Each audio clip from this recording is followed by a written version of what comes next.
Good evening, good afternoon, party people. This is a blooming good start. I'm going to blame this on Mercury retrograde. This is take 3.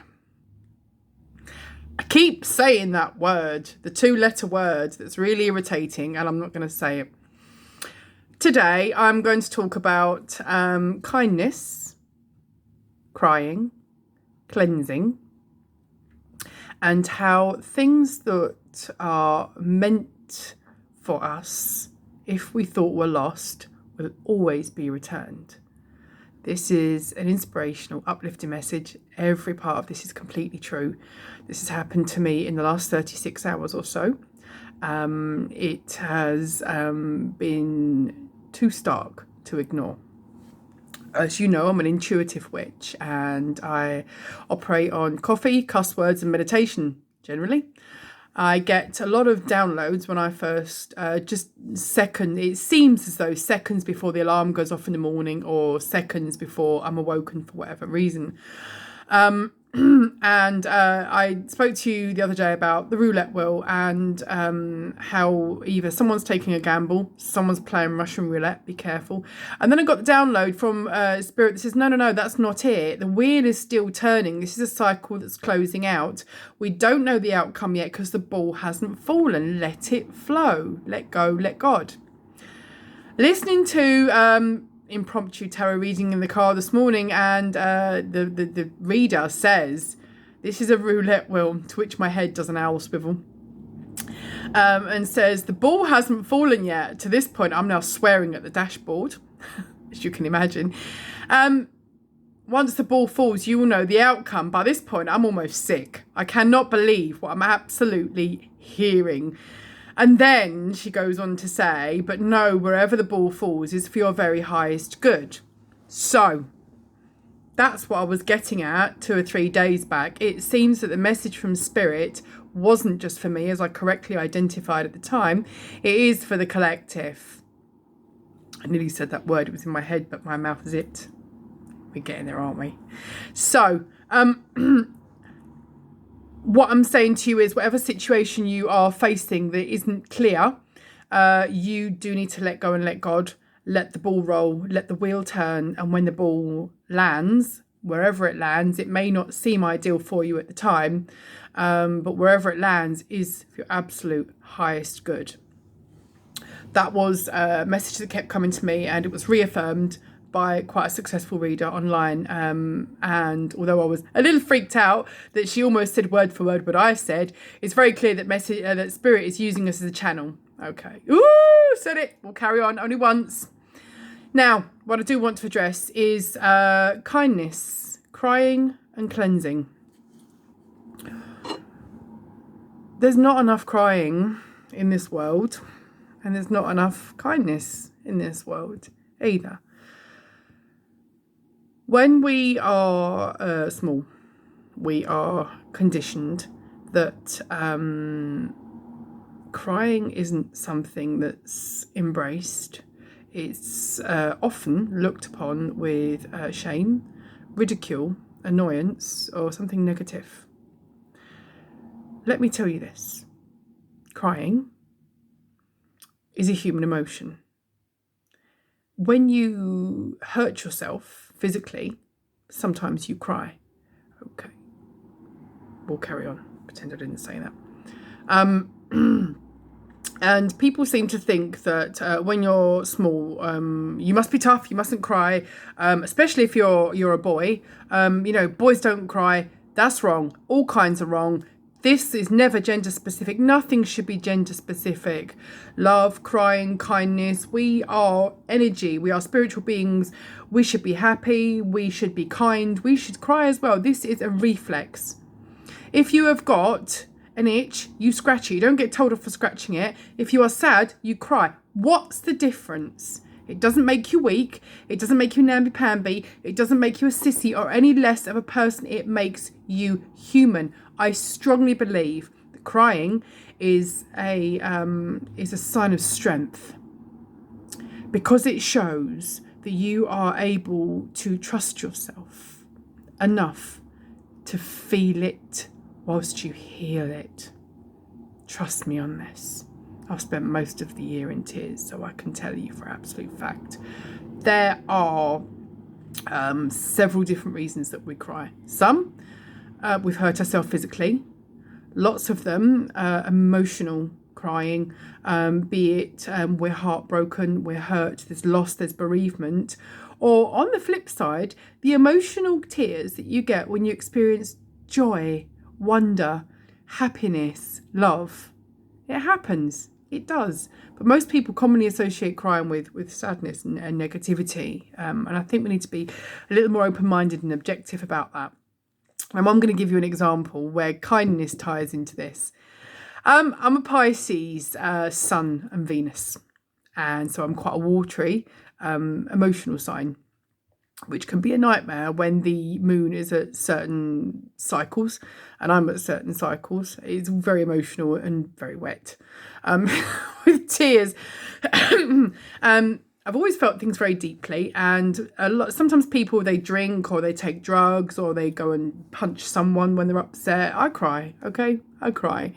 It works and has always worked. But in my older years, I've let go of the shame of that. And I've understood that it's not a sign of weakness. It's not a sign for attention. It's not anything negative. It is a human reflex. I am allowing myself to feel, to heal. The same goes for all of you. This morning, I received an email from a very, very dear friend of mine. It was, we chucked back a couple of emails as we were dealing with something at the time. And the parting line in the bottom of the email was, "You deserve everything good in this world, Hayley." That was like a wrecking ball, because I read it and I was like, absolutely stunned. It was a very simple line, but it was very weighted, and it was the most kindest thing that's been said to me in years, I'll be honest. And it done me. The wave came, the tsunami of tears came, the emotion came, and I did temporarily boo like a baby, but I wasn't sad, because what was said to me was from the heart and it was beautiful. And because it was unprompted, and I know it was 1000% genuine, and that someone had actually cared enough to tell me that. Now my point here is, we all deserve good things in this world if we are pure of heart with good intention, and we have love in our heart and we do our best. It doesn't matter how much money you've got in the bank, how big your car is, how big your house is, how successful you are. If you are kind and pure of heart, you are rich. Okay. I think I said that. That word, not what I've just said now. So kindness can evoke an emotion too. But I do want you all to know there is absolutely no shame in crying. Kindness is a sign of strength as well. Crying is when you are strong enough to let yourself go and to release yourself. It's a bit like a fizzy bottle of pop. If you shake it and you open up the lid really quickly because you've let it build up and you've not released it, it bloody explodes, doesn't it? But if you let it go gently, gently, gently, it seeps out, but the ending is not quite so catastrophic and the drink still tastes the same. So the moral of this story is, let yourself cry. Feel your emotion. Know your emotion. Understand your emotion. Don't berate your emotion. For whatever your emotion is, it's the correct emotion for you at that time. It's not for anybody else to judge. It's not their business. This is yours. There should be no feelings of shame or insignificance or insecurity or anything negative associated with your emotion. Own it, feel it, embrace it, and hold it until you are good enough to let it pass like weather. Like I've said, after the rain comes the rainbow. Yeah. And like I said in other videos, treat yourself like you would treat your children with the utmost care and kind and love, or any young person, if you don't have children, any young people in your life that you care deeply about. For your inner child needs nurturing too. Your inner child needs kindness. And this kind email this morning is actually another life lesson for me as well. It's a life lesson in my journey of healing. I haven't actually quite got to that, yes, of course you deserve it, but yeah, I've just been trying to get my way through each day, knowing that actually I'm all right. The deserving bit was kind of on the radar, but wasn't quite there. So being told directly, you deserve everything good in this world. Yes, I do. And so do you. So do all of you. Know this. Don't be ashamed. Don't feel self-indulgent. Don't feel spoiled. I really do hate that term. I'll explain about that in another vid. Embrace it. Know that you deserve good things. Enjoy those good things. Spread your good word. Spread your kind words, because you have no idea what a massive impact your kind words that have cost you nothing have on someone. I've really been battling for quite a long time, and those lifted me to such a point where I really think now everything really is going to be okay. And I'm allowed to say in that sentence, so there, you do deserve everything good and great in this world. On from this. We're coming into 11 minutes, so I'm going to wrap this up pretty quickly. Things you thought were lost that are going to return to you. In my phone, which I'm currently recording on now, I had 3 very small rectangular photos that were taken in the 70s. One was me and my Uncle Bert. I was only about 3 or 4.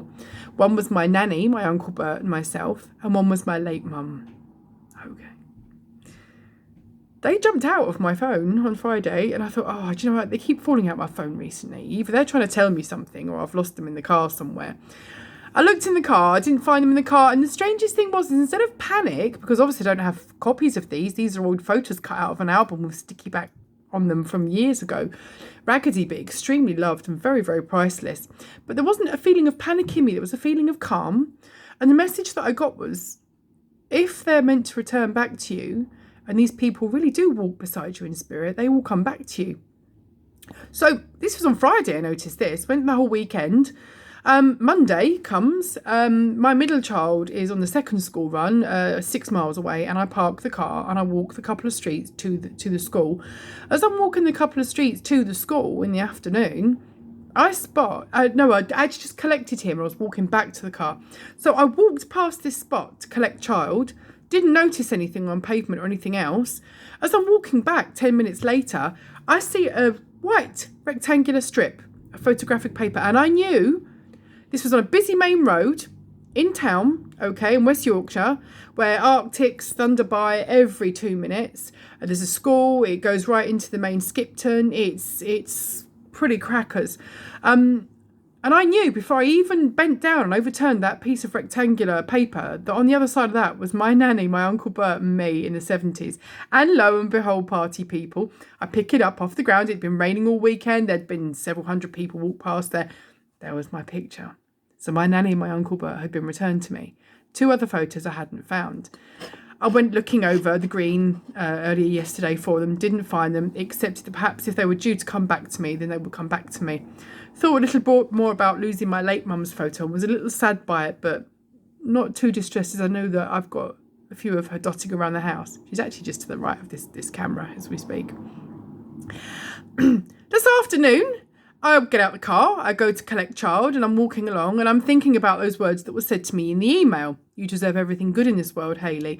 And I'm smiling and I'm feeling happy of heart, but very at peace. And as I walk along and look down, lo and behold, on the pavement, a few steps up, to the entrance of a public house actually, at the bottom of some stone steps, was my late mum, on the ground, looking up at me. I mean, come on. Come on! So I pick her up, I hold her to my heart, I look up to the heavens and I thank them. And I thank Mum and Nanny and Uncle Bert for standing beside me in these difficult times. And they know that that beautiful thing that was uttered to me this morning was life-changing. And they are here also to let me know and to let all of you know that you do deserve good things in this world. And so with this uplifting message, I want to say to you all, I love you, all of you. Not many people say this, and they need to. And telling someone you love them isn't a sign of weakness or defensiveness. It is a sign of strength, because you know you're confident that however that person feels, you know you've got love in your heart. And if you've got love in your heart, you're pure. Okay, you're good. You're letting go. You're letting flow. You're healing it to feel it. And guess what happens then? You deserve good things in this world. So, party people, upon that note, please have yourselves a lovely afternoon, a lovely evening, and I will check in soon. Peace out. Love ya.